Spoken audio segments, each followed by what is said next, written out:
Olá, estou hoje em Kansas City, nos Estados Unidos, e atrás de mim está a International House of Prayer, conhecida pela sigla IHOP, que significa Casa Internacional de Oração. Esses irmãos estão vivendo algo singular. Nesse ano, completa 18 anos que eles estão orando e adorando ininterruptamente, do jeitinho que está ali na placa, 24 horas por dia, 7 dias por semana. E é com esse cenário de fundo que eu quero trazer uma palavra a respeito de oração. Muitos discutem se a importância da oração é apenas a tarefa número 1 que nos foi dada, quando Paulo, escrevendo a Timóteo, diz: exorto antes de tudo que se faça a prática de súplicas, orações e intercessões. Outros já julgam que a importância da oração é porque é o meio de recebermos algo da parte de Deus. O que eu quero te mostrar hoje, pela palavra de Deus, que oração na verdade é uma questão de sobrevivência. Se você quiser entender um pouco mais sobre isso, fique comigo e nos próximos minutos nós vamos compartilhar acerca disso. No livro de Juízes, no capítulo 15, nós lemos a respeito de como os filisteus vieram contra a nação de Judá e pediram que entregassem Sansão. Sansão vinha sendo usado por Deus, estava sendo levantado como um juiz, como um libertador, e eles queriam que o povo de Judá entregasse Sansão para que não houvesse guerra. A Bíblia fala que esses homens de Judá vão até Sansão e negociam a sua rendição porque eles não querem entrar numa guerra que eles acreditam estar perdida. E a Bíblia diz em Juízes 15, no versículo 14, chegando ele a Leí, os filisteus lhe saíram ao encontro jubilando. Porém, o Espírito do Senhor de tal maneira se apossou dele, que as cordas que tinham nos braços se tornaram como fios de linho queimados, e as suas amarraduras se desfizeram das suas mãos. Achou uma queixada de jumento ainda fresca à mão, tomou-a, feriu com ela 1000 homens, e disse: com uma queixada, um montão, outro montão, com uma queixada de jumento, feri 1000 homens. Tendo ele acabado de falar, lançou da sua mão a queixada, e chamou-se aquele lugar Ramate-Leí, sentindo grande sede. Clamou ao Senhor e disse: por intermédio do teu servo, desse essa grande salvação. Morrerei eu agora de sede e cairei nas mãos desses incircuncisos? Então o Senhor fendeu a cavidade que estava em Leí, dela saiu água. E tendo Sansão bebido, recobrou alento e reviveu. Daí chamasse aquele lugar Enacoré até o dia de hoje. Uma lição que aprendemos aqui com Sansão é, talvez, conseguimos perceber que a oração não apenas é algo importante, mas é uma questão de sobrevivência. Vamos tentar entender essa figura. Nós temos um homem sobre quem a unção do Espírito de Deus vem e ele manifesta uma força descomunal. Essa força não estava no corpo de Sansão. A razão pela qual as pessoas indagavam o segredo da sua força é porque ele era um homem normal, não era necessariamente um guarda-roupa, um cara bombado, mas quando o Espírito de Deus se apossava dele, havia manifestação sobrenatural de forças. E nós temos um exemplo aqui de alguém que está servindo a Deus, executando a obra do ministério. Ele tinha um propósito para o qual ele veio ao mundo, que era libertar a nação de Israel da mão dos filisteus. E Deus o capacitava para vencer o inimigo, para trazer vitória e livramento ao seu povo. O interessante é que eu percebo algo aqui que tem sido para mim uma advertência. E eu quero estendê-la não só aos que estão envolvidos de uma forma direta no ministério, porque todos nós fomos chamados para servir. É possível você trabalhar, é possível você no seu serviço ao Senhor fazer isso debaixo da unção, da capacitação de Deus e ainda assim perceber um nível de desgaste talvez sem precedentes. A Bíblia mostra que ele matou mais de 1000 homens com uma arma improvisada, uma queixada de um jumento, um pedaço de osso na mão.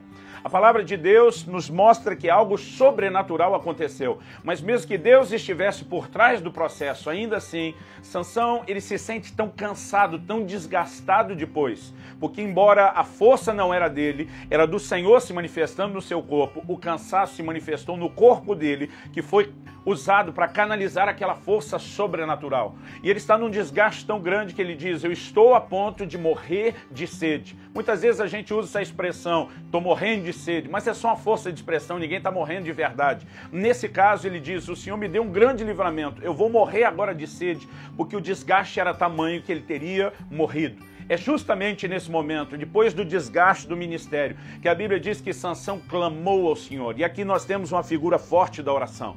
E a Bíblia diz que quando ele clamou ao Senhor, Deus abriu uma fonte. Existe uma fonte que pode trazer alento, existe uma fonte que pode fazer com que a gente recobre as forças, existe uma fonte que nos faz reviver, e essa fonte, ela é denominada por Sansão quando ele dá o nome naquele lugar de Enacoré. Essa expressão significa fonte do que clama. Há uma fonte que só é aberta, que só é ativada quando clamamos. Deus não abriu aquela fonte apenas porque Sansão estava com sede. Deus não abriu aquela fonte apenas porque Sansão tinha feito a obra dele e, afinal de contas, precisava de ajuda. A fonte só foi aberta quando ele clamou. Existe na minha e na sua vida uma fonte que traz alento, uma fonte que nos faz reviver, que, no entanto, ela não será aberta automaticamente só porque temos necessidade dela. Aliás, é justo dizer que Deus não responde necessidade, Ele responde fé. E nós precisamos entender o papel e a importância da oração como algo que provoca uma liberação de Deus em nosso favor. Alguém pode estar no ministério e morrer fazendo a obra de Deus, dentro da vontade de Deus, se movendo debaixo da unção e do poder de Deus, se não souber recorrer a essa fonte que é a vida de oração. Nós vemos como o profeta Elias foi usado para trazer avivamento. Fogo do céu desce. A palavra do Senhor nos revela um cenário de avivamento sem precedentes, uma nação caindo de joelho para gritar só o Senhor é Deus. Mas logo depois disso a gente vê o mesmo profeta Elias entrando numa caverna, pedindo para si a morte, desanimado completamente da vida, porque mesmo sendo usados por Deus, nós podemos experimentar o que eu chamaria de uma ressaca ministerial. Nós podemos experimentar uma glória, um poder, uma unção descomunal, mas nós temos uma estrutura, tanto física como emocional, limitada. E a única coisa que nos pode trazer alento, a única coisa que pode, de fato, produzir o resultado que eu e você precisamos, não apenas para continuar fazendo para Deus, não apenas para fazer mais a obra de Deus, mas para que a gente consiga sobreviver a tudo isso, no final das contas, é se nós estamos gastando tempo com oração.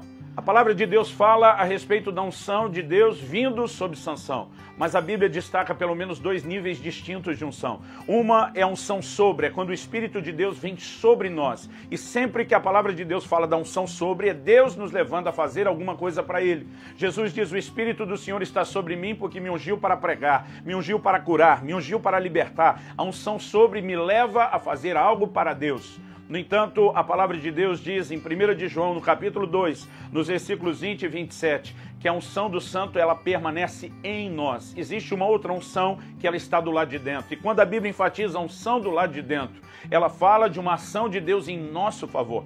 Não é Deus, pelo seu Espírito, nos levando a fazer algo para Ele. É Deus fazendo algo por nós. João diz, nesse mesmo texto que fala da unção em nós, ele diz, e não tendes necessidade de que ninguém vos ensine coisa alguma, porque a unção do santo que está em vós e é verdadeira, ela vos ensina todas as coisas. Então a unção interior não é a gente sendo levado a fazer algo para Deus, é Deus fazendo algo por nós. E nós precisamos aprender a viver o ministério não apenas debaixo da unção externa, que nos leva a fazer algo para Deus, que produz resultados, mas nós precisamos ativar essa unção interna. Jesus diz, do seu interior fluirão rios de água viva. Há uma ação do Espírito Santo em nosso favor, não para levar a obra de Deus se expandir através de nós, mas em nosso favor, que ela é ativada quando eu e você nos colocamos diante de Deus em oração.